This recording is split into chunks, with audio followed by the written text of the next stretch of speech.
সাগরে লঘুচাপ ও সক্রিয় মৌসুমী বায়ুর প্রভাবে চলতি মাস জুড়ে সারা দেশে থাকবে বৃষ্টিপাত। তবে 23 আগস্ট পর্যন্ত 4 বিভাগে থাকতে পারে ভারী বৃষ্টি।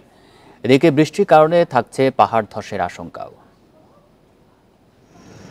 প্রিয় নম্বর সেট করে বিকাশে সেন্ড মানি করুন ফ্রি।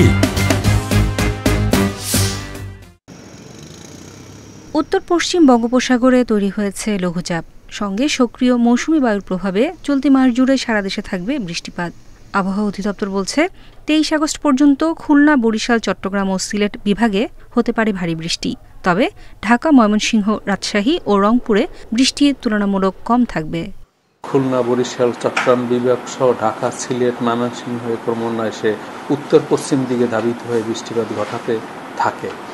এই যে পরিস্থিতি বৃষ্টিপাতের পরিস্থিতি আগামী 23 আগস্ট পর্যন্ত দীর্ঘায়িত হতে পারে। এদিকে বঙ্গোপসাগরে সৃষ্ট লঘুচাপের প্রভাবে উপকূলীয় এলাকায় শনিবার ঝোড়ো হাওয়ার পূর্বাভাস দেয় আবহাওয়া অধিদপ্তর। সমুদ্র বন্দরগুলোতে জারি হয় 3 নম্বর সতর্ক সংকেত। লঘুচাপের প্রভাবে বিশেষ করে উত্তর বঙ্গোপসাগর, বাংলাদেশের উপকূলীয় এলাকা এবং সকল সমুদ্র বন্দর সমূহের উপর দিয়ে অস্থায়ীভাবে দমকা বাতাস বা ঝোড়ো হাওয়া সহ বৃষ্টি অথবা বজ্রসহ বৃষ্টি হতে পারে। এর মধ্যে বৃষ্টির কারণে দেখা দিয়েছে পাহাড় ধসের আশঙ্কা।